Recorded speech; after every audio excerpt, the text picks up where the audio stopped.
Good evening, Irons. 1-1 in your cup final last night. We are looking forward to our Champions League group game next week. Best of luck in the Conference League. See you in February.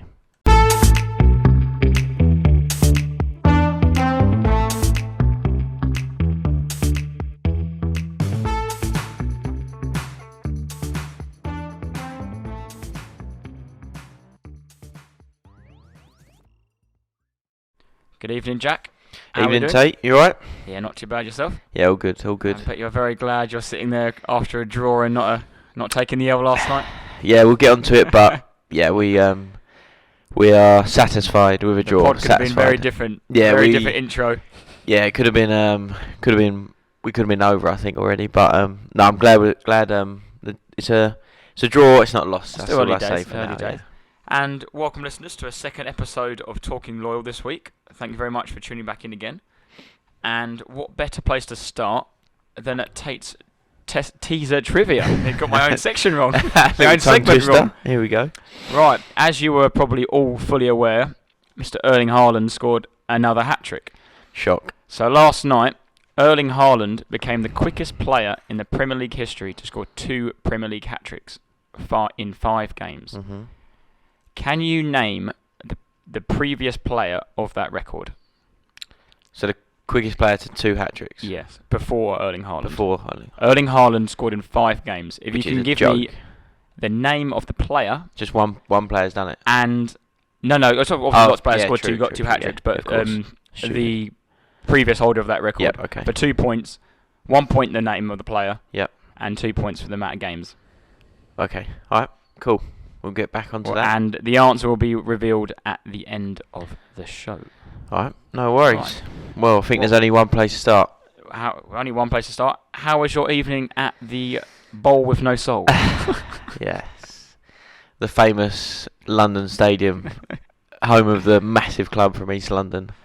Yeah, it was...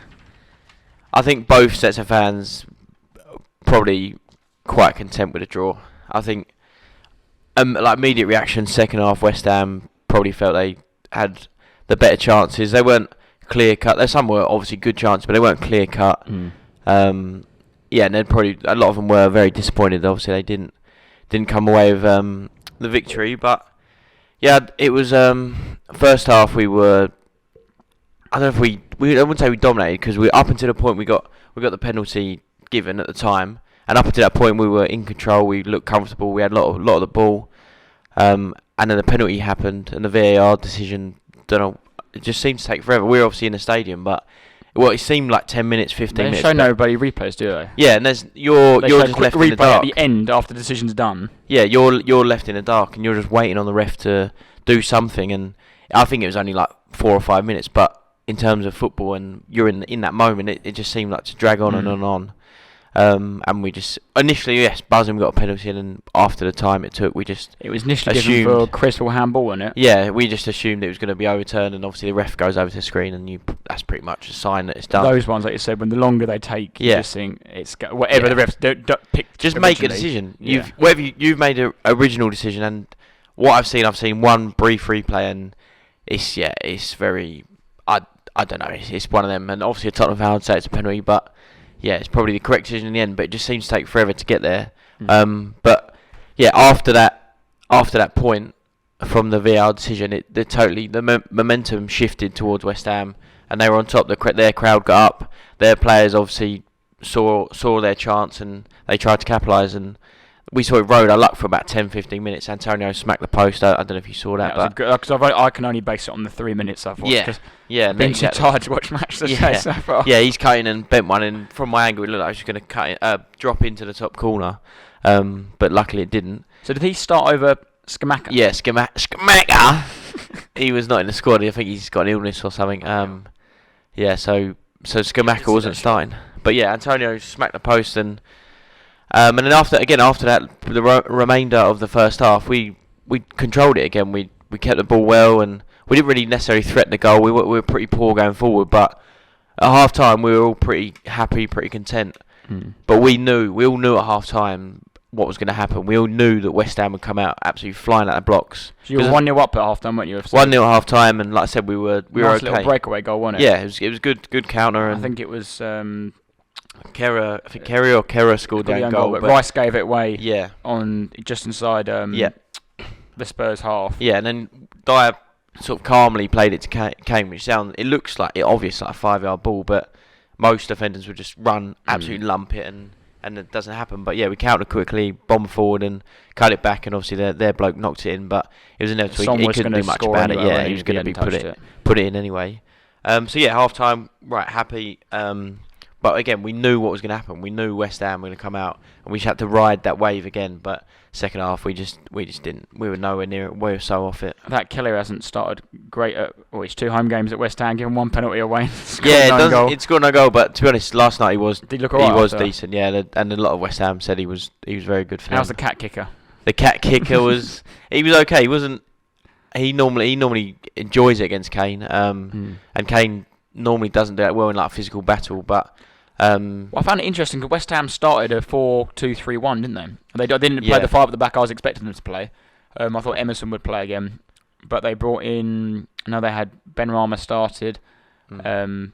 Cresswell, Bowen. Again, I think a lot of them wanted Emerson to start because I think he started well against Villa the other week. But they just went with a solid team again, and the first half they probably sort of gave us too much respect and just sat off us and worried too much about us, which is like.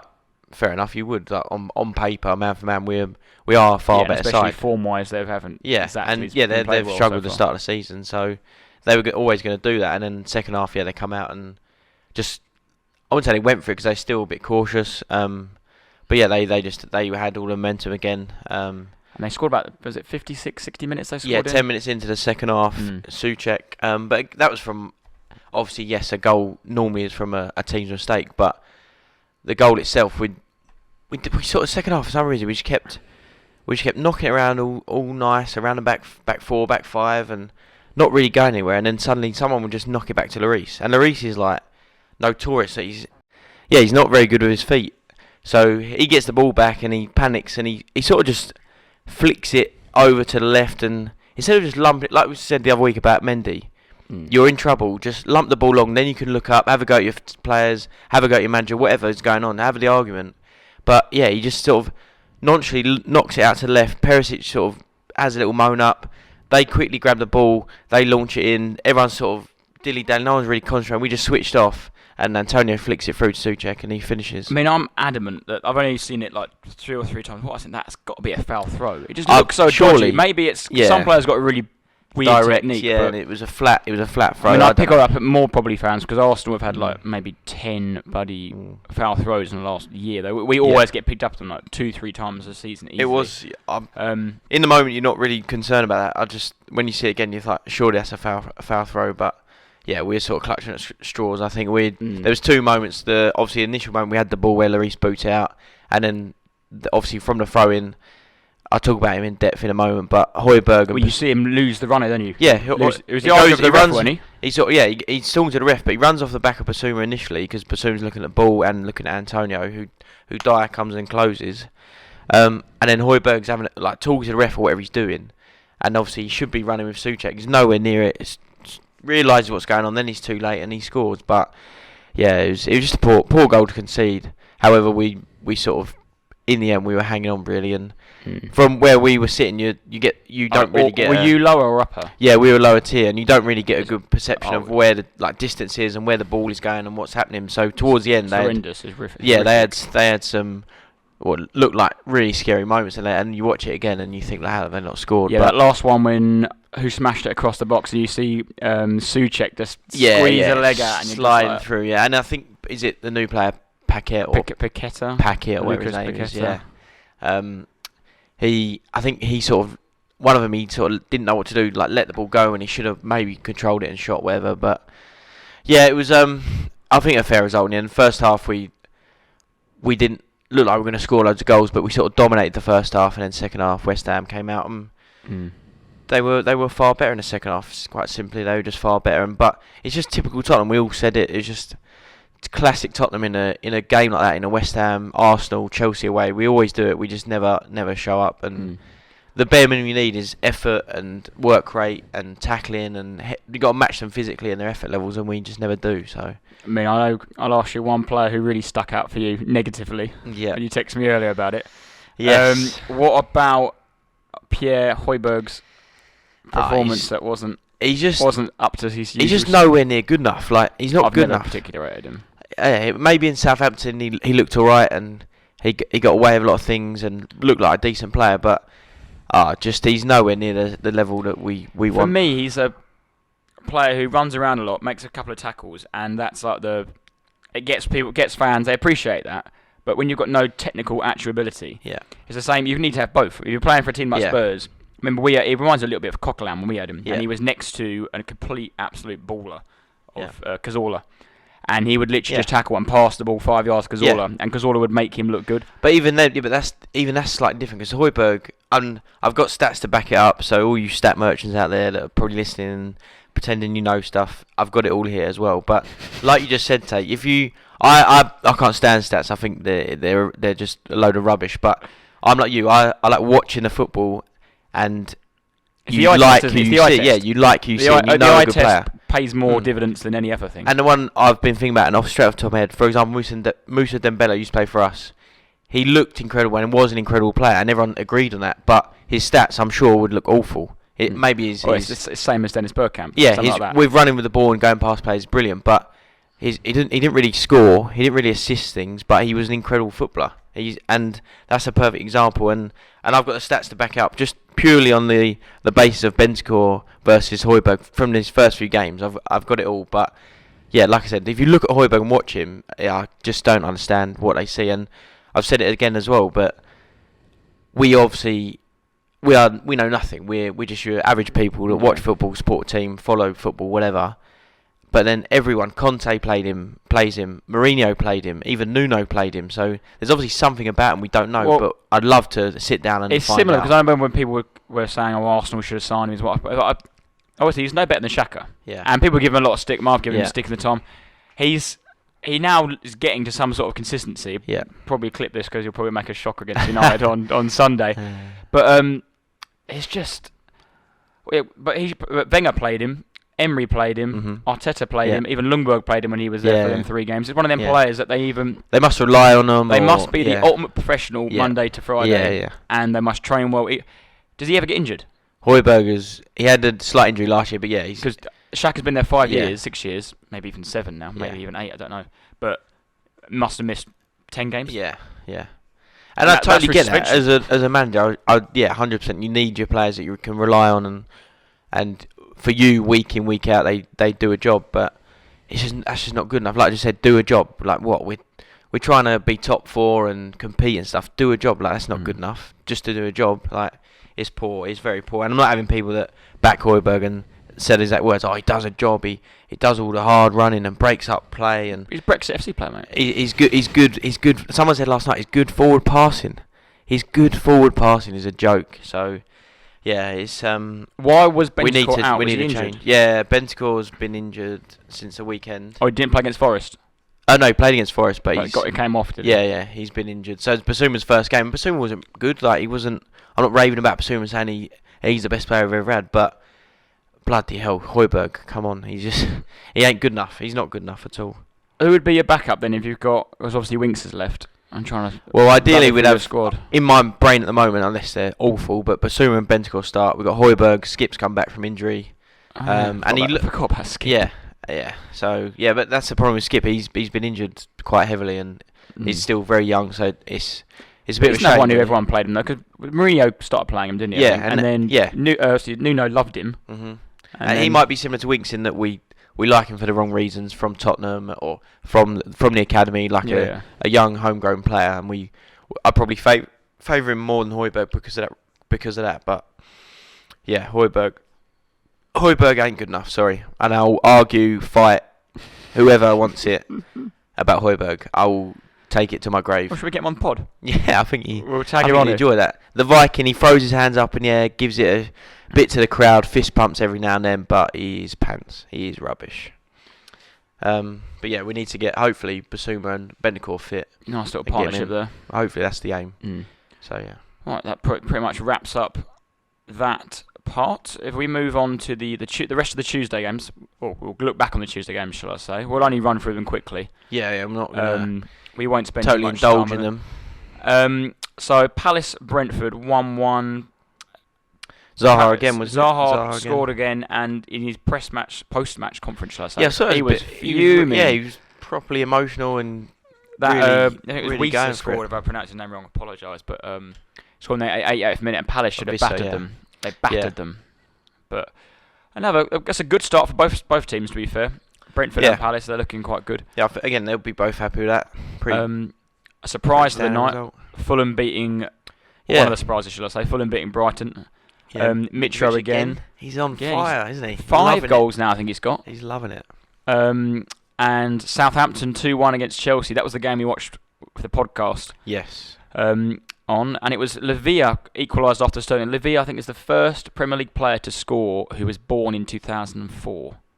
Yeah, someone said it last night. That's scary, isn't it? That's awful. That is awful. 2004 was the last time Arsenal won the league. So yeah. That is just nuts. Yeah, that is mental. And then it was Adam Armstrong scored the winner. Yeah, nice little finish. Chelsea, they got a bit Sterling to do. scored again though, didn't he? I don't know. Again, Chelsea, they don't look like all over the place. They're not ready for a season, and for me, it's so unlike Chelsea. Yeah, Chelsea they don't look the same as they were before, but they don't look like a top 4 side at the moment. They obviously got some good players and they're trying to make it work, but I just can't see them at the minute. They're obviously a good team, but they're just a bit all over the place. They got some, because Chelsea are normally like a bunch of ruthless mercenaries who they were horrible, just literally, but like robots basically. They just win.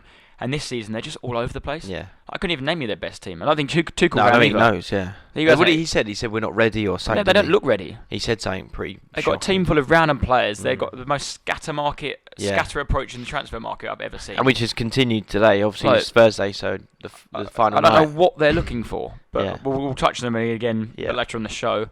And then finally, the last game on Tuesday was Leeds 1, Everton 1, which spoke about a bit. Everton third draw. And Leeds another draw, continues their good start to the season. Yep. Who scored Tate for Leeds?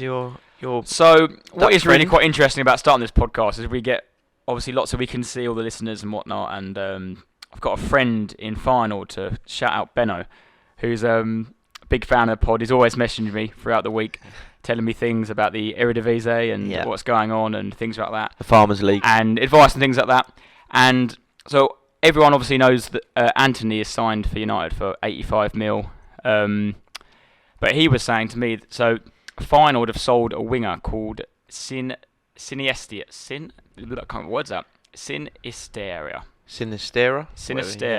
Luis Sinistera. That is it. I've absolutely butchered it. From Colombia, yeah. And he was saying he reckons he could be the same, if not better, than Anthony. That's I think you got your stats there, but I haven't got Anthony's. But he was saying for last year, 49 games, 23 goals, and 14 assists for a worse team. A worse team across all comps, playing. I think he played obviously the Dutch Cup, the Eredivisie, and the Conference League. He was a top goal scorer in the Conference League last year. 11 goals he got. Yeah. I mean, I haven't really heard much of him or seen much of him, but he scored last night, so it's just a player to keep an eye out. Yeah, Leeds definitely keep an eye out for him. Yeah, Leeds have got a little group of players sort of unknown, but that are working well at the minute and gelling. So, they're turning out quite well this season. Yeah, and that just brings a close to that part of the show, and we'll be back in a short while to review Wednesday's games.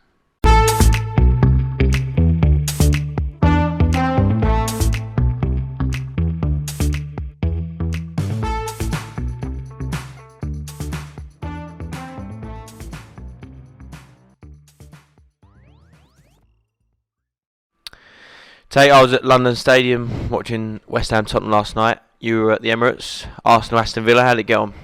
No, so it said at the Emirates last night. We had a bit of a mare, my dad. We went for a meal beforehand. Where'd you go? Some little Italian place. Was quite nice actually. Candlelit? A couple of beers. No, it's quite nice. But the problem was, we got there plenty of time. Service was obviously really busy, and we looked at the time, and we didn't realise until about 7 o'clock it weren't a 7:45 game. Oh no! We were like, well, we haven't even eaten yet. Yeah. We ain't got our food yet. Stinker. So Yeah, we got there with like a minute to spare, but got there in the end. But I must say, the atmosphere was so good. Like, is that the first one you've been to? This season, yeah. Yeah. And I know the end of last season, it was getting a lot better at the Emirates. Just it's more positive, and the teams got better. The players are more likeable. From Arsenal fans' point of view, they're more likeable. They're younger, they're more relatable. And yeah, it was just a cracking atmosphere for a game that normally would be Aston Villa at home. You think you finish work, you just sit there, and it was normal. The fans expect to win, but and it was just non-stop singing, and I think that played onto the pitch. Arsenal started like an absolute house on fire. Yeah, it was unchanged. Well, sorry, it wasn't unchanged because Sambi came in because El Neni was out, and I actually thought he played quite well that show. Played the whole game as well. Yeah.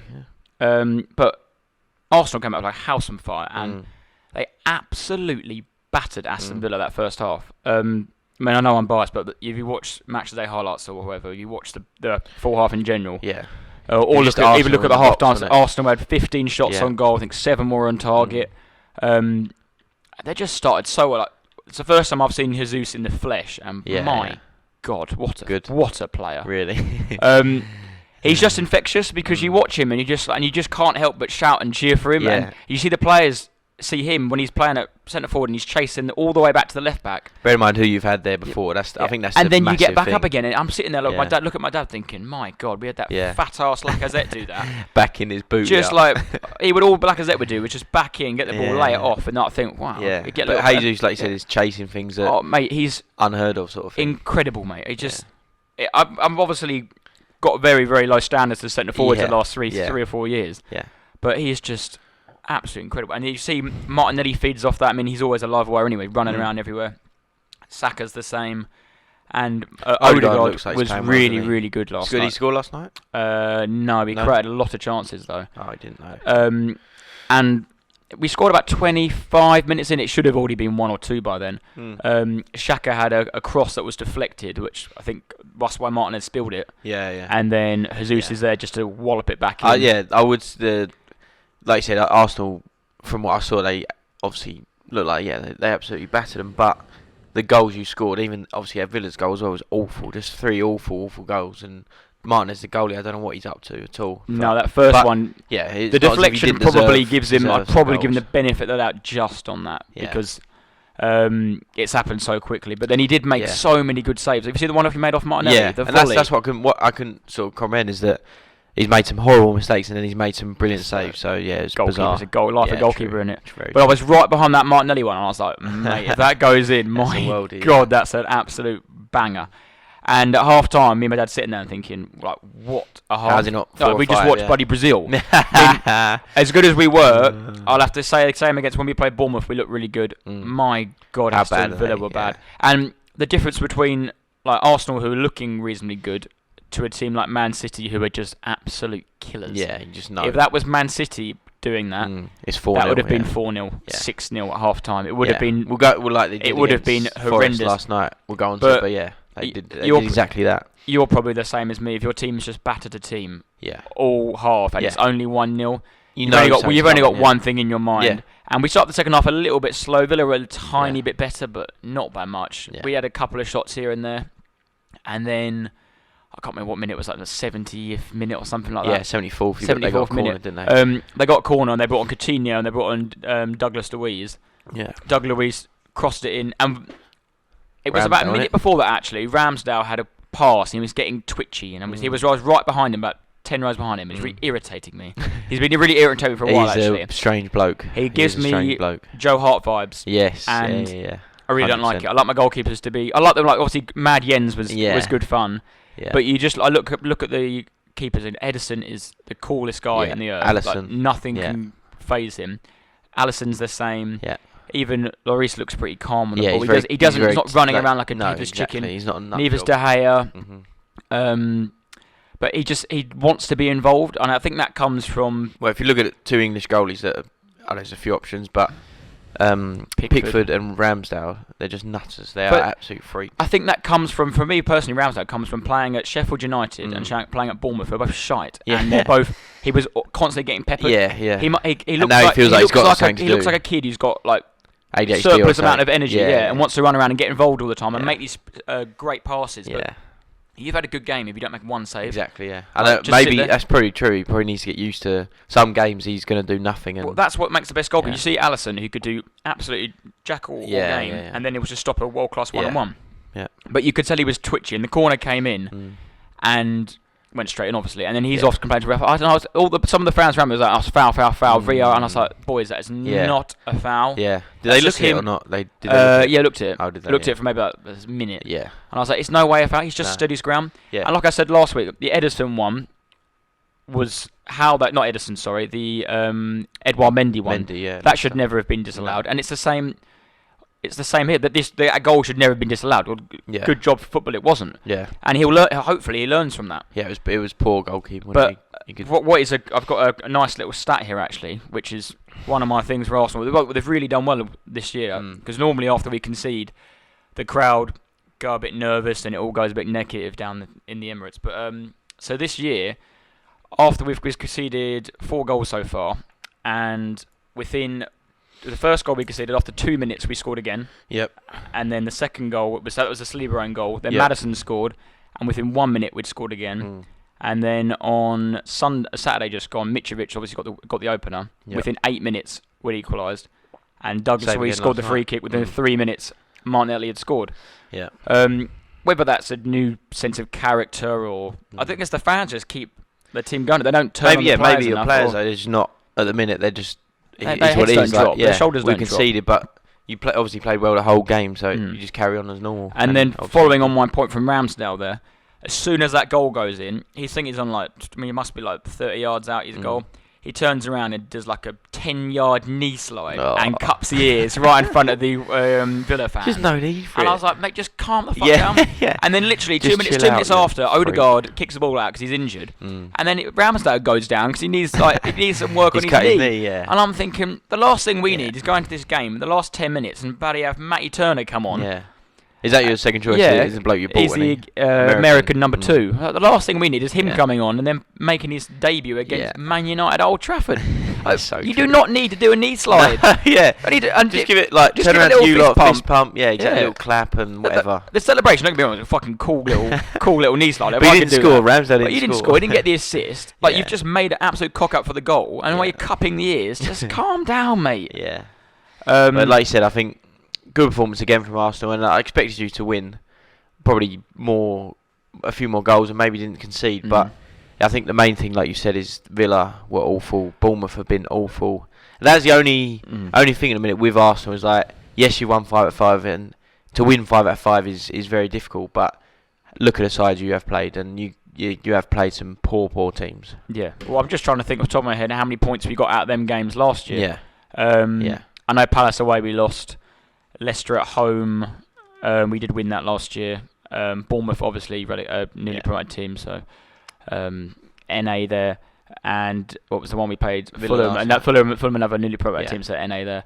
But and yeah, Everton, Villa last year we did win that as well. Yeah. So we sort of matched the results. Yeah, and the games you want to win and expect to win, and I think.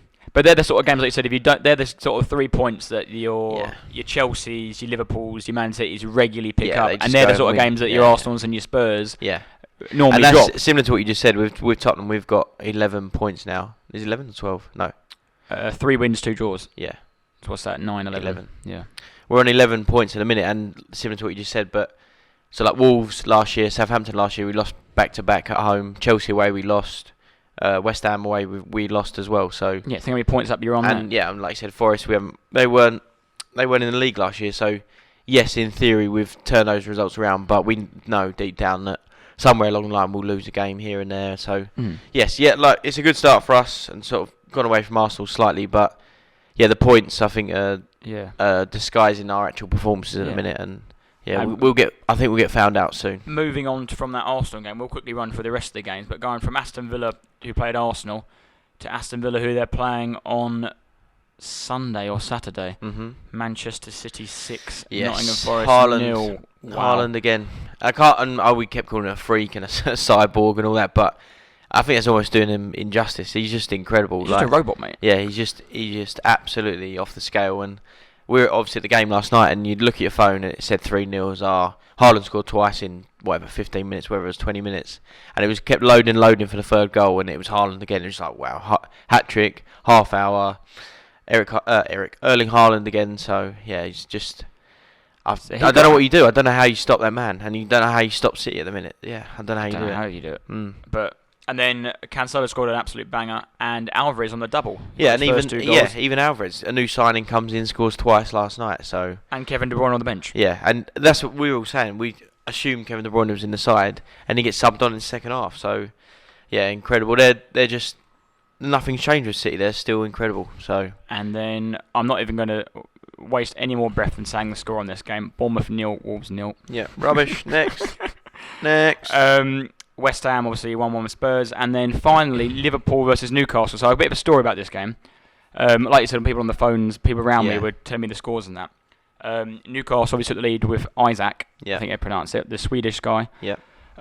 First, who looked good as well. First Swedish player to score on his debut since Zlatan Ibrahimovic. Wow. For United in the Premier League, that is. Sorry. And then it was going round the crowd that Newcastle were 2-0 up. I saw that. And Isaac had scored. Yeah. And we're thinking, wow, fucking hell. And then as I came out the crowd, and as I came out and was walking to the train station, I was like, how can Newcastle be 2-0 up if they've just lost 2-1? Yeah, that's exactly what I was saying to my dad. I was like, coming out, I think, and said the same thing. I was like, did they hold on, or what was the score in the end? Was it 2-1, 2-0? He was like, no. He was like looking at his phone, he was like almost reading it again and again, saying, no, Liverpool 2, Newcastle 1. So obviously, I think VAR just offside by like it was inch just or something. offside. So. They scored. Liverpool scored on the 98th minute. Firmino and Carvalho scored on his birthday. It was. Oh, was it? Yeah, so his first ever goal for Liverpool. 98th minute. It was not. I've heard a lot about it as well. That it was 5 minutes added on, and obviously the ref carried on playing because Newcastle had a couple injuries and sort of tried to waste time, like all teams do and every club does. But yeah, last night it seemed to backfire slightly, and they. Yeah, it was a lot. I seen a bit online about Nick Pope wasting time and. Yeah, and I think Eddie Howe has come out and said that they pretty much just did not defend the corner at the last moments, and that cost them. No, but it's a killer. Yeah, Liverpool, Klopp was giving it to the cop again, so celebrating. Fist pumps. But, it's a shame, really. It's a shame. I thought Newcastle could have done everyone a favour and nicked some points. Newcastle over the weekend, over the midweek, Newcastle and Brighton lost their undefeated records, so it remains. So who's left?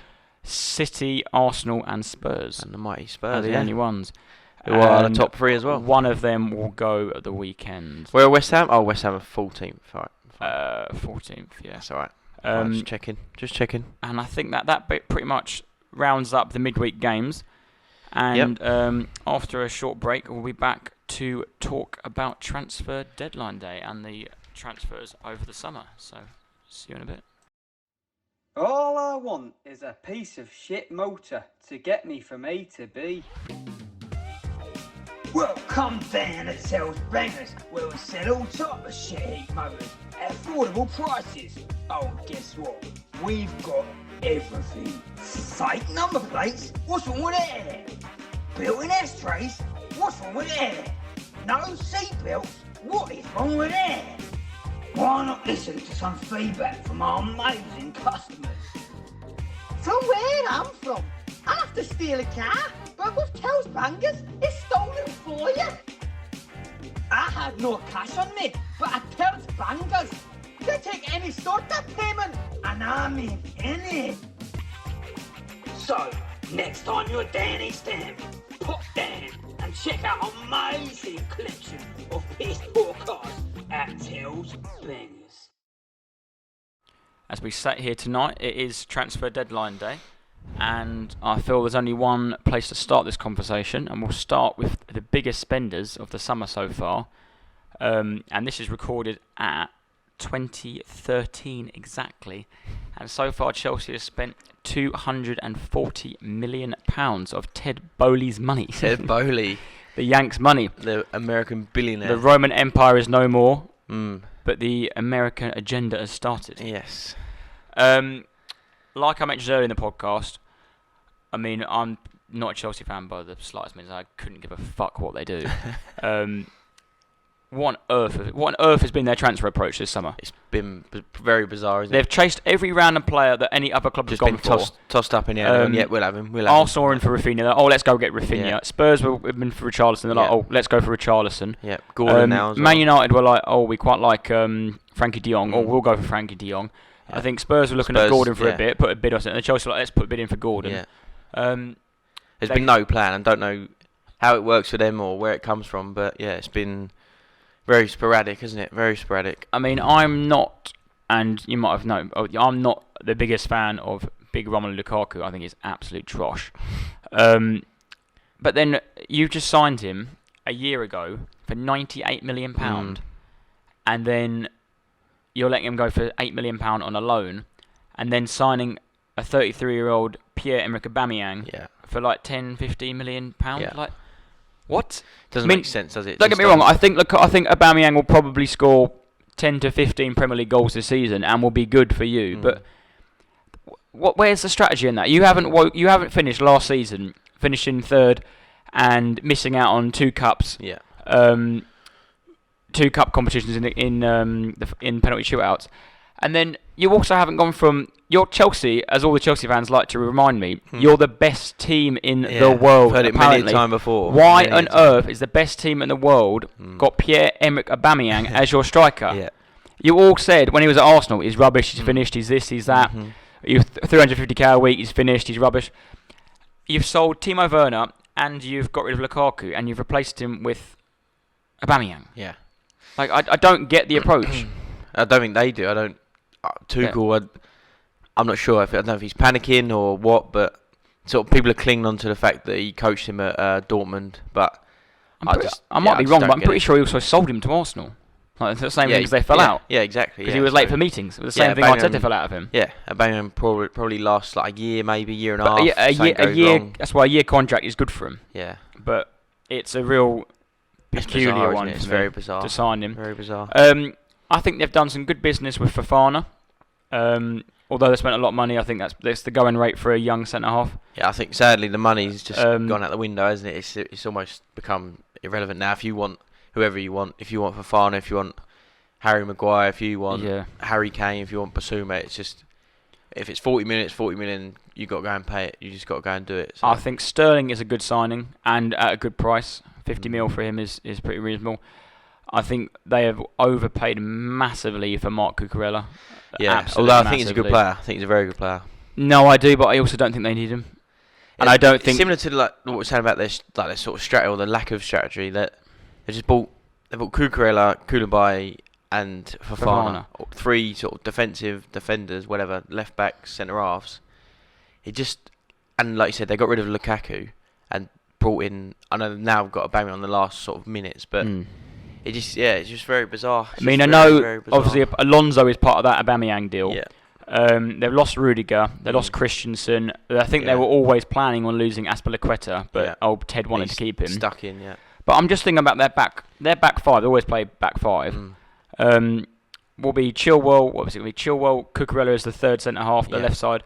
Thiago Silva, who's brilliant, by the way. Fofana, and James. But then you've got Koulibaly on the bench.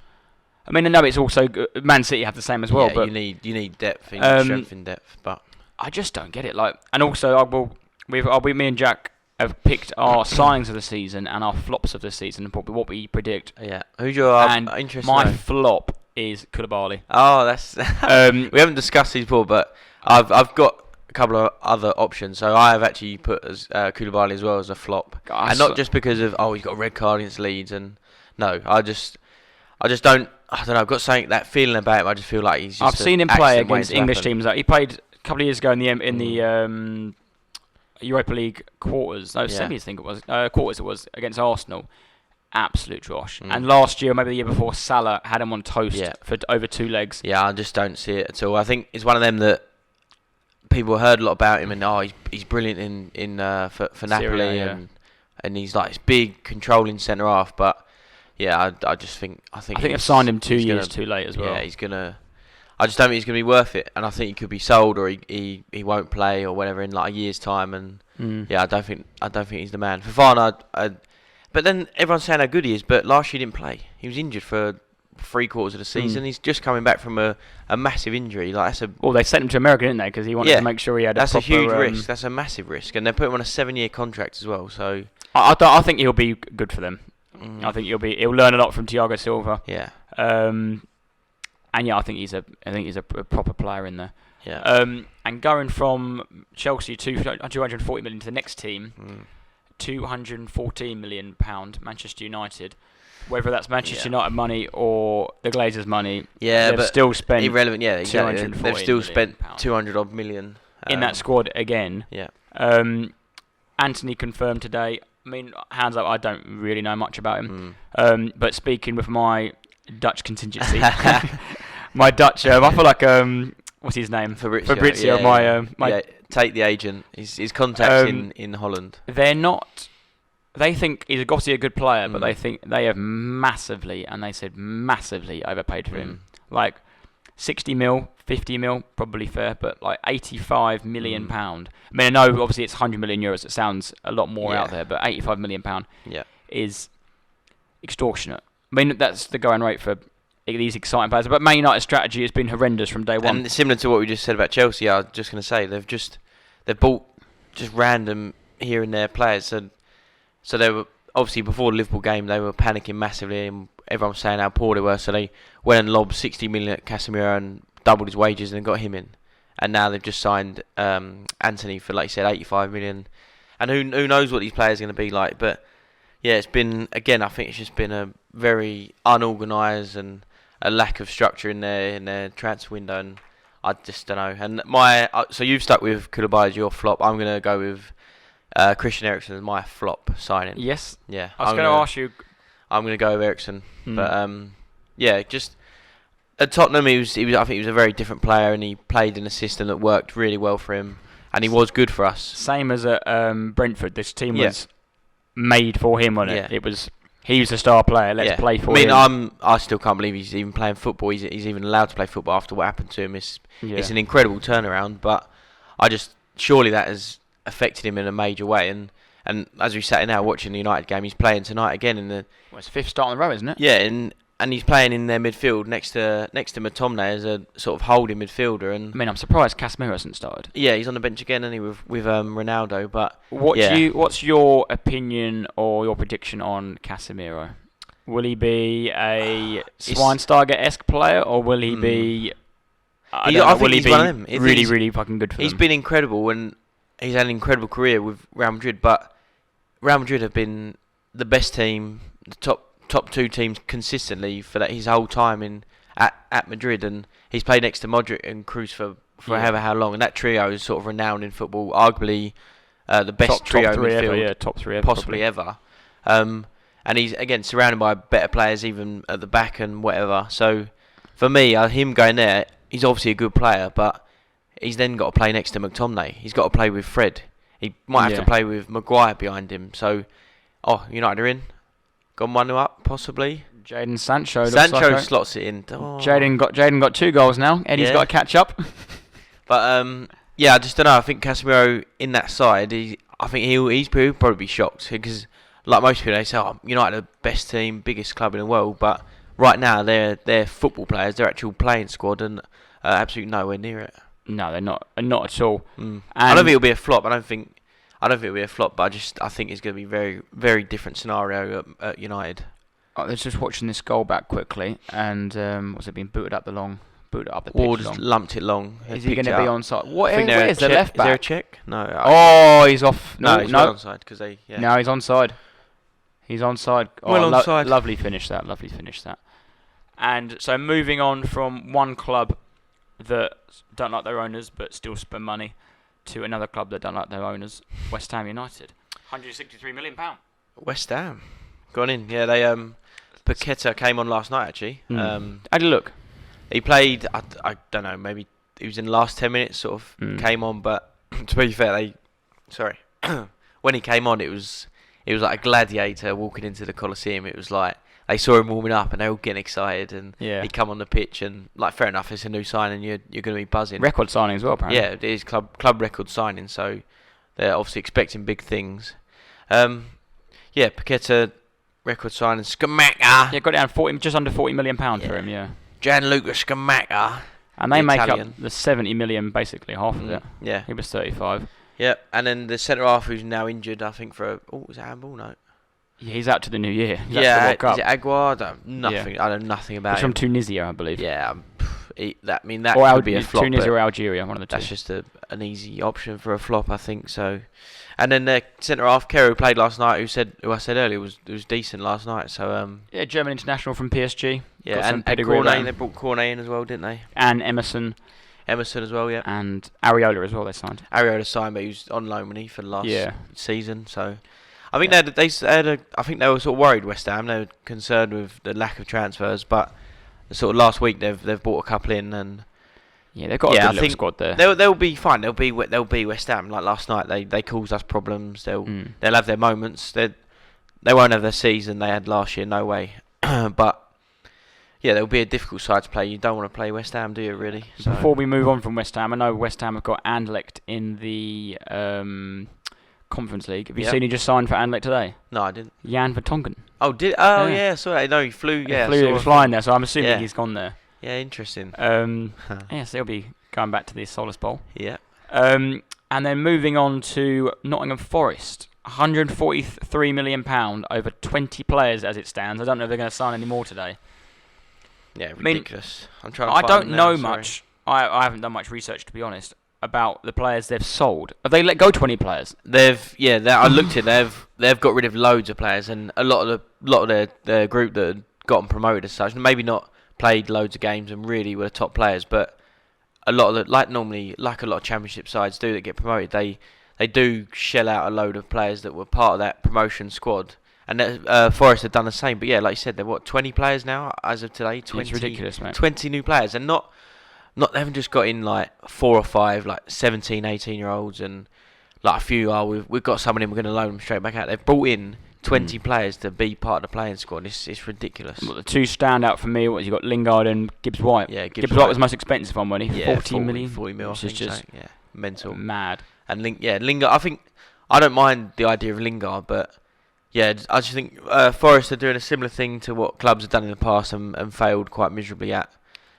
Fulham were very bad. Fulham at that. done it, yeah. Fulham love to just buy, and they've done it again actually today. I'm hearing they're buying that. Let's pronounce his name right today. Not Vinicius Junior. Is it just Vinicius? No, Carlos. Yeah, I saw that. Carlos Yeah, Vinicius. Carlos Vinicius for like 4 million or so. So since he left Awful Benfica, player, he's gone to awful. Spurs. He's gone somewhere else, and he's gone to PSV for 2 years. Yeah. And now he's going to feel like players like that just shit. Like, Yeah, why he's waste your just time crap. on players that He's go club to rubbish, club to yeah. club to club to club? They've just signed that left back from PSG, Yeah, because Kazawa. Kazawa. There was linked with Tottenham for a long time. He is I'm putting it out here right now. He's the left back of Say it. Sergio Aurier. Yeah, I was about to say it. Absolute dross. And I think Aurier's gone to Forest, and he was or something. I'm not quite sure. I mean, Yeah, he was definitely linked to go there on a free. And like the description of these players. Why are you experience- signing Yeah. Sergio Aurier? Look, he's clearly Yeah. not Premier League quality. Yeah. What is the point of paying that No. man 20k a week? Who he might be fun for the boys in the dressing room, but I can't imagine he's like the manager's No. best. Like he's. But honestly, they must look at it and go, they label him as experienced. He's played in Europe. He's an international football player for his country. But like we said earlier, when you actually watch him physically, he's awful. He's He's shit. absolutely awful. Go and- sign Mustafi if you want shit like that. Yeah. They just don't get it. They spend 40 million on Gibbs White. They get Lingard in, and they're looking at players like Aurier. It's just mental. It's just all these players. They need to gel at some stage. Yeah. And even that striker Forrester bought, that fella up front from Union Berlin. it's Just like an absolute all donkey, these I don't random know. players from all. Yeah. It's, like, it's just. How's that going to work? Surely Cooper's not like buzzing about that. Like, oh, we need all these players. Well, and and we'll do I so imagine well. Cooper can only speak English as well. yeah, So I doubt. It's not I like doubt they've he's- got a foreign coach who can probably speak Yeah. Spanish, French, and English Yeah, and communicate so to these true. players. Yeah. If they can't speak, like, I don't know where Cooper's from, but I imagine he's from up north somewhere. Yeah. They can't hear Standard northern English. So, like, he's in trouble. players are going to be sitting in the dressing room like, what the Yeah, what fuck does he is, want what me to have I do? just fucking done? but that's what money. When they've got that rich owner, you can just chuck Yeah. money at them. Who's obviously well connected with agents who are. That's why they're buying Yeah. Atletico Madrid players. Yeah. That's why they're buying players from Villarreal. Yeah. But I got a point here that just shows the power, the money power of the Premier League. Oh, the Premier League's ridiculous. Just leagues above the rest of the world. Rest of the world is just Have they signed someone else from or a new? I know they haven't signed it, but Hour from Lyon with Fulham. Fulham left back, Atletico Madrid left back. Yeah, Lodi. Lodi played last night. Like Lodi was, United. No, I thought they were in again. But that Lodi played in the Champions League last year, and when he was at Atletico Madrid, he was part of that squad that Simeone loved, and they were horrible to play against. He played against City. Like he's a top player, but he's gone to Forest because they've just got the money. It's mental, and the other clubs in Europe can't compete. That's why, so a lot of Premier League clubs, again, talk about Tottenham because that's what I follow, but we've struggled to ship off sort of Lo Celsos and Dombeles and. We could talk about it all night. Yeah, because we're trying to get rid of these players. Not English clubs don't necessarily want them, so we're looking in Europe and they can't afford them. They can't pay the money. And also, the player doesn't want to take a pay cut. Like, why would you, if you've been given a 2-year contract? Why would you cut it? For example, tonight Bellerin is gone to Barcelona on a free. I mean, how can that man not get £1 million for him? Like, how can we not get any money for him? Yeah. He had quite. Has he run out of contract? Or? No, he's got a year left. Oh, they just he's got 100k a week, terminate it. And Betis didn't want to pay £6 million for him. Well, that's his fee, £6 million. Like, probably just do it. You can get £2 million for him. Like, we sold Leno to for Fulham for £2 million. Like, what? Peanuts. He's a good goalkeeper. £2 million. Like, what? What did you get for? Like 20? No. 25. Yeah, like a solid price for a goalie. But yeah, the Europe at the minute. That's why again Tottenham and Dombele's been loaned out. Lo Celso's been loaned out, and Winks has just been loaned out to Sampdoria, which I back highly. That is, I mean, whoever plays FIFA, that's a big career mode. I think little Sampdoria career mode. No, but I really rate. That's my biggest thing. When years ago, when people say, "Oh, there was too many." The reason the English team didn't do very well was too many foreigners in the league, and the players weren't getting enough chance. No, there's not enough English players going out abroad and trying themselves and playing better football. Yeah, well, the French team are probably the best team in the world. Fuck all their players play for in the no, play they for play. They all play for PSG. It won't make them any better. No, exactly. I mean, they play everywhere. Absolute stiffs every week. They play all over the world. Yeah, that's why they're a good team, and the best players play for the best teams. And with the players that are going out on loan to these European countries, they're not with obligations to buy or options to buy. They're just purely loans. Right, we can maybe hold up the wage bill and the wage structure, but yeah, it's not good. And we loaned Pepe £72 million. We've loaned him out to Nice. Yeah, just because your team don't want them, obviously that's fine. Get rid of them, but yeah, I think it's difficult. No loan fee either. Just pay 6% of his wages. Like bloody hell, ridiculous. But talking from big spenders, before we go into this, Fulham have signed Willian today. Yeah, that was breaking news on Sky Sports. They must have been busy. I'm really upset that they didn't sign him a week ago, so I could give him some stick at the Emirates. Why? What's so wrong? Because what's so wrong with Willian? We signed that twat in lockdown of 2020. He played maybe like 40 times for Arsenal. Every single game behind closed doors. Absolute embarrassment as a professional. He was so fat, lazy, and just did nothing. It just insulted me watching him, seeing him take home 200k a week, knowing that he was part of that Chelsea boys club, and seeing all the Chelsea fans laughing at us. No, you've just gone to the retirement home again. You've joined your mate Louise, you own a restaurant with. You two are just stuffing your face with fucking paella and Portuguese chicken each night. Watching us finish 8th, and just laughing at us. So you're quite a... we terminated his contract, and then he went out to Corinthians, and he's been run out of Corinthians because he's a fat fuck as well. But this is what makes me... These agents, man, how has Willian got a move? He's gone from Arsenal, who was absolute dross at Arsenal, awful. Rubbish. And he's back in the Premier And he's gone to Corinthians for a year. He's now, 35? I don't know. Yeah. About that. And he's got to move to a Premier League club. Then why are Why are they doing it? He wants to play in London. He's never wanted to leave out London, so he's gone from... Chelsea, he's in West London. He just lives he's even closer to his Chelsea home than he was at Arsenal with his pals. How has his agent managed to just window that? And they're like, let's give him. But he's on 60k a week. I don't get it. Yeah, and like you said earlier. But what are clubs thinking? What are they looking at? Going, they know why has he come to Fulham? Tell me why he's come to Fulham. He hasn't come there because he wants to prove himself and play Premier League football again. He's come there because he likes living in London. Yeah. his family like living in London, and he's going to get paid a Yeah, good, and it's for better doing than- nothing, because think- he might play the odd week, he might play well, he might play shit, he doesn't care. He's not. Fulham. He's not I worried. mean, I might be completely wrong, but I highly doubt it. Yeah, Willian is not going to improve that team. no way. Anyway, he's got experience. He's won everything. Well, I don't give a fuck. He's not there to He teach. don't care. He's not No there to way. teach to Fulham. He doesn't give a fuck about Fulham. No. He's there because his wife can shop in Harrods every week. Like, he don't give a fuck. And his kids can go to nice schools again in England. Like, he doesn't give a fuck. Typical just mercenary that Arsenal used to sign. I'm so glad we don't sign. You've changed now, haven't you? We haven't signed them players in a while. Yeah, and Like- if we look at Arsenal and think about the players you have brought in this summer, I think you've probably had one of the best windows out of That's all the that's league. a lovely link to. So along with we said our flop of the season, and I've gone for a Top signing in the season. I've gone for 2, and I've gone for 2 because I think they'll be both arguably signs of the season because they just suit their teams they're playing for. Yeah, And it's Haaland and Jesus. I've written down. I've got Jesus as my signing of the season, and Haaland. Yes, that's an obvious one. And for all those pundits and people that think they know football and said, "Oh, he needs time to settle in, and he won't hit the ground run." What a load of rubbish! What I said before, if I played up front for City, I'd score 10 goals a season. That's so complete dross. I'd back you to score. No way. You wouldn't score a hat trick last night. No You would way. score 10 times. I I'm would telling not. you. I had this argument with my dad the other day at the pub, and my brother agrees the same. But my brother's 30, so I still think he's reasonably young in my age. Yeah. If Arsenal was on a 30-odd striker, I'd be like, mate, he's so old. Why is he playing? I do not want him. He's old. He can't run around. He's going to be unfit. But we're talking about in theory. My brother, if one of us played for City, well, they're automatically down to 10 men. So you've got to say, if you played all games, your Man City are Yeah, going but to you'd play. be fitter, stronger. You'd get it. I just. Yeah, but you're automatically a player down. Imagine replacing Haaland, you're putting me up front.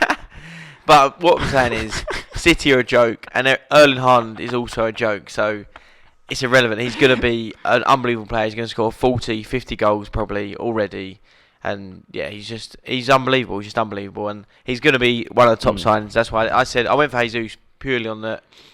Obviously, yes, I'm Tottenham and can't stand Arsenal, but like Tate has highlighted before, the difference that signing Jesus for Arsenal is massive. From what you've had, from Lacazette from Aubameyang to Nketiah sort of filling in the last end of the season. The jump up to Jesus is it's like such going a out big for difference. 3 and then going out for 9. Yeah, it's such a big difference. Yeah, he's just a 9 running around the pitch. yeah, he's got a little bit to improve on, but yeah, he's a solid. I mean, his finishing is probably his worst part. Yeah, but he is. His all-round game is just phenomenal. Yeah, I think he just brings. He sort of completes that Arsenal team you got at the minute. That are young, exciting, full of energy, and I think Jesus for me, for the price you got him at as well. Yeah, but I think he's definitely one of the best. And he's got a lovely song if I can remember it. Top of my head. What is it? How's it go? You have to enlighten me. They say he walks on water and then I've turns it into wine. Oh, I believe in Jesus. Arsenal's number 9. It's Song a lot more enthusiastic. It's than awful. It is awful. That's lovely. We're singing that at the top of our lungs last night. Oh yeah. What's your little pre-match? North London forever. It's cringy. That plays alright. It's better than what's yours, buddy? To dare is to do. What are you doing? What have you done? We drew last night in a cup final. We did all right. Yeah. No, yeah, Jesus for me, and then you signed Zinchenko, very good Premier League quality. Well, probably better than he's a top Premier League player, very good player. Is that Vieira? Has he even played Hasn't yet? played a minute yet. No, is he injured or just? He's been on the bench last 2 games. What is he, a centre midfielder? I don't really know. He's apparently can play left centre mid, like the higher left 8, and also cam and also right wing. Do you think he'll eventually play, or from is what he I've sort seen, of a backup? He's playing a couple of times the under-21s and been on the. What I've seen, he looks like a sort of Rosicky-esque player. So he's not ready quite. 21. He looks really, really skinny. Yeah. I think he needs Europa League games and he needs Carling Cup games. Yeah. And I think he was signed for backup. Like he's there to help Odegaard out, help Saka out. But I think a main one for me is bringing Saliba back as well. Yeah, Saliba. Didn't write it down, but yeah, that's pretty much a new signing. It's isn't big it? for me. Yeah, and you got a second choice goalie, Matt Turner, and then Marquinhos. Has he been? I don't think we're going to loan him out now, but he's a Brazilian. He's going to cost like 1 million from Right. Santos. And like we said earlier, but you've got rid of some players as well. You got rid of Guendouzi, Leno, Lacazette, Pepe. Is it Tavares as well? So you've got rid of some of those sort of fringy players that were needed last year that you played, but obviously most of you understood they weren't quite what you want or not quite good enough, and Arteta's got rid of them. And it's criminal. If you go through that list and the price tags we paid for them, the price tags we got back is not good. Not good stuff. Mad. I'm just looking at the top. Well, I've got printed off a list here of all the top 20 transfers, obviously in order of value. I'll run through a few quickly, and I'll get your quick predictions of the season. Will he score 15 or more Premier League goals, Darwin Núñez? Yes. Yes. 15 or more, yes. Alexander Isak, 10 to 15? Yeah, I reckon he scores 10. Yeah. Started well last night, didn't he? So. I've got one here. It's a question for you. I might even put it to a poll as well. Anthony or Richarlison? More goals. More goals, Richarlison. I'll back Richarlison. Yeah, I think so. Yeah, I'm not sure. Anthony's sort of unknown, isn't he? And you don't know how United. I think Anthony will start every game.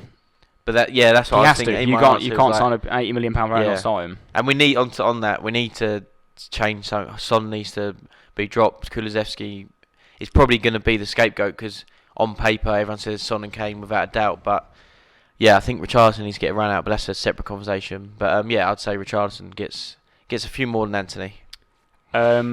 Will he get in the England squad because of his move to Manchester City, Calvin Phillips? Potentially, if he plays. Do you think he'll play enough? That's it. Yeah, he needs to play, doesn't he? I mean, I think he would need to play to get in the squad, but you don't know. Southgate might be have a different view on things, but yeah. And as I've brought that up quickly, I've just had what I text Jack last night. I watched obviously Arsenal versus Villa. Tyrone Mings was absolutely terrible. He is shocking. And Mings and Cody... That, foul on Saka as well. The one wasn't a pen. He just held I've watched it a couple of times, and I think... Is it a pen? I don't know. It's not good, though, whatever it is. Yeah, I think that's a foul outside the box, but in the box, I don't think that's a penalty. I don't think it's a penalty. If Mings and Cody go to the World Cup over someone like, I don't know, Eric Dyer, for example, or, I don't know...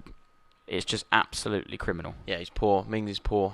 We covered Arsenal quickly. I think we covered the other side of North London. Yeah. To the mighty Tottenham. And initially, overall we've had a good summer. I think for once we seemed to get our business done early on, and brought in players that we felt we needed. We've been very quiet last sort of few weeks, whatever it is. So yeah, but overall I think we've brought in some good players.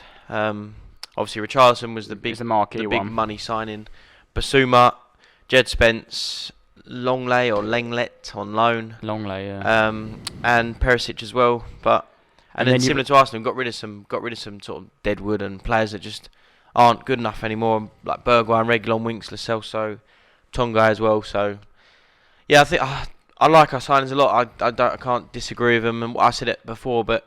If Conte's the man, and that's who he wants. If he wants Perisic, if he wants Richarlison, if he wants Basuma, let's go and get him, go and pay the money, and let him crack on with a team and go from there. Yeah, well, I think that brings a nice close to the transfer window.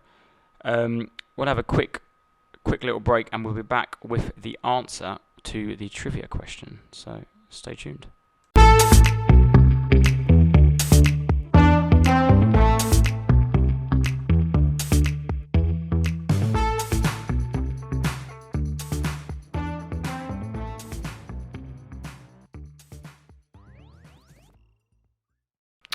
Welcome back. We're just going to do a little quick preview of the weekend's fixtures that are coming up.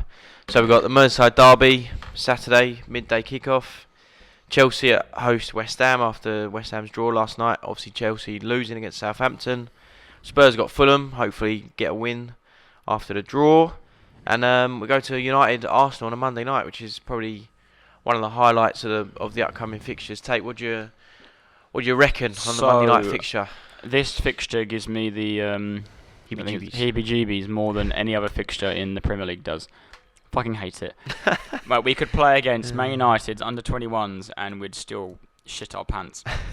But this for me is the ultimate litmus test. Is It's that got- right? Yeah, I think Rather than that's even right. playing Man City away or Liverpool away, this fixture is the one that always stands out for me because What's your record? It's terrible, isn't it? since 2006 we've won once. And I would never 1-0. have said that. That's shocking. And well, in the league that is, Yeah, we've actually yeah. beaten them twice in the FA Cup. Twice, maybe once, at least once. No, once. It was Warbeck, I think, once. In the FA Cup quarters, I think it was.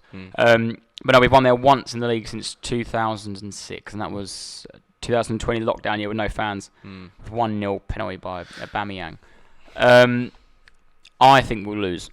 Lose. Do you I reckon? think we'll lose 2-1. Close game. 2-0. Yeah, it's got to be a close game. I Half time in the United game, 1-0 up. Sancho put them just ahead. think United look like they're going to beat this Leicester are awful anyway. Yeah. So, but it's still three wins Three on on the the trot for Man bounce. United after getting battered by Brentford. Yeah, if they win tonight, it's fair play. first time they've done it since December. So if You they carry can't on. you can't take anything away from them. I think they'll beat us, just purely because the record against us is always awful. What do you reckon Ronaldo the will score. Ronaldo will. He hasn't played Do you all the reckon time. he'll play? Yeah, He'll play. they'll bring He'll on- just play because he always scores against us.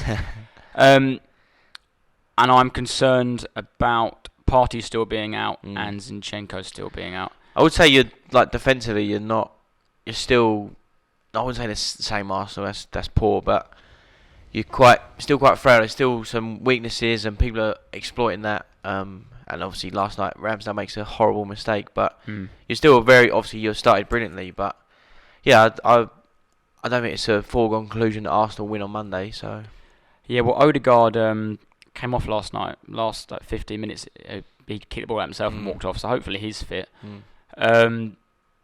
But I just maybe he might be back, Zinchenko. But I can't see us winning there because we're such a mental block there for so many years. It's like you at Chelsea. yeah, It's one of them games. No matter what team, I'm scarred from when Marcus Rashford was 17 and played his second ever game of football and made Koscielny and Mertesacker look like kids. And we lost. Honestly, they had. I don't even want to talk about it, mate. So that was when we should have won the league that year, and it was just how we never won that game of football. And Man United was like Van Gaal, which is Dross manager. Which is all. I think had Carrick and Fellaini as centre halves, and some Vieira left back, and just don't even get me started. So you're not looking forward to Monday then? No, I don't. It could be Man United are always a threat away from. If it was at home, I'd be like home win straight away. Yeah. I'd fancy us to get right in, like we did last year when we played them. Well, even last year, a typical example. Man United was shit last year, absolute shit, and we still lost to them. Awful. Yeah. Well, we went 1-0 up and then still lost to them. Yeah. But then when we were at home, we absolutely battered them. But it's just that the blank at Old Trafford for me is not. So what's your score? So we're gonna this is our game for the beers next week. So Tate, what's your score? I'm gonna go 2-1 Man United. Okay. 1-0 up first, Arsenal, or just 1-0? No, I'd gonna probably go? say 2-0 United, then we score like a Hang last on. minute consolation. Interesting. I think. Not very confident. Interesting. I think it'll be similar for United, similar to when they played Liverpool, in that it's like it is for Arsenal, but a big game. They'll be up for it. The fans will be behind them. It'll be a tight, tense atmosphere and sort of environment to be in. So yeah, I'm gonna go. I reckon 2-2. Yeah. 2-2. I think Arsenal start they've had. We'll really see how they're doing. This is like you said, a big test for you. United seem to have turned a slight corner and slowly improving. Maybe Casemiro might get his first I start. was about to say, I think Anthony Casemiro might will- start, that's yeah. exactly what I was about to say. Yeah.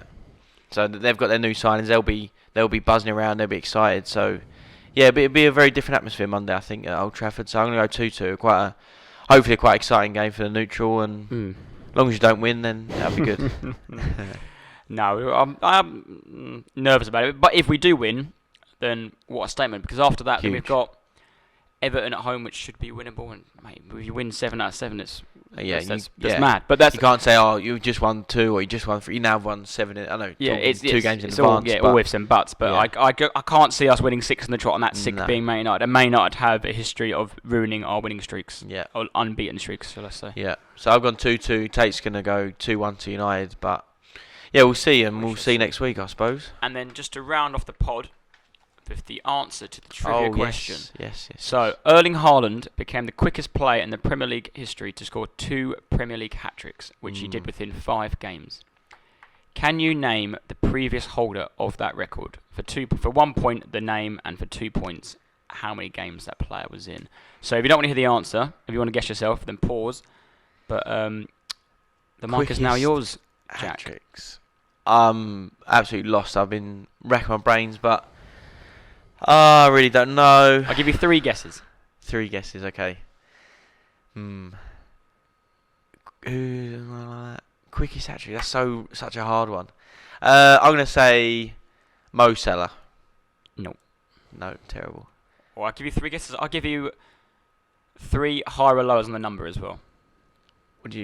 How many? If you name a number, I'll say higher or lower, and you get 3 guesses to get the number. No, what do you mean? The number of games it took. Oh, sorry, number of games. Okay. But do that after. Okay. This is bad. Is it Ibra? Good one, but no. Oh, really? That's No. good. What does that mean? Good? Was that close? Like, was it Ibra's mate? The clue I'll give you, it's his similar sort of age. Oh, is it Dzeko? No, but that's a good guess. It's a very good guess. I don't know. I'm lost. I'll throw in the towel there. I'll give you one more clue. He played for Newcastle, Chelsea. Is there any more? I'm looking at you, and West Ham.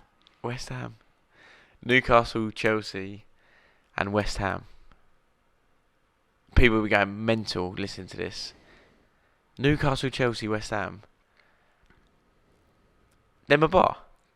Correct. Is it Demba Ba? Yeah. What? Bloody hell! Did he do it quick? I have no idea about the games. I wouldn't even. I was never going to say that. Well, I didn't give you the number then, but 2 hat-tricks in his number is impressive. Let alone 5. Oh, he's done it in 3. No. So Haaland did it in 5. How many do you reckon Demba Ba did it in? 10. Higher. 12. Higher. 15. 21. 21. Well, yeah, that's. So within his first 21 games, he got 2 hat-tricks. Playing for Newcastle. Newcastle as well. Yeah, that's decent. Yeah, Demba Ba. Very good. Well, if you got that without my horrible guesses and taking forever to get to the answer, fair play. Well done. Yeah. And if you did, drop a comment or drop a like on the old Yeah, pod. give us like we always say every week, give us a rating, a review, comment, message us, whatever, share it, pass it on to someone else, to your dad, your workmate, your granddad, whoever it might be, whoever's interested in football. Let them know. Yeah. Sorry. And if you know anyone wants to sponsor us, please let us know. Yeah, any sponsors are welcome. Tells Bangers are really good, but they don't pay very well. yeah, they're a bit lackluster with the payments. Yeah. So, but yeah, thanks again if you're listening. If you've listened to them all, this is your first one, whatever it is, we really appreciate everything, and yeah. We'll carry on. And we'll speak to you guys next week. Stay loyal.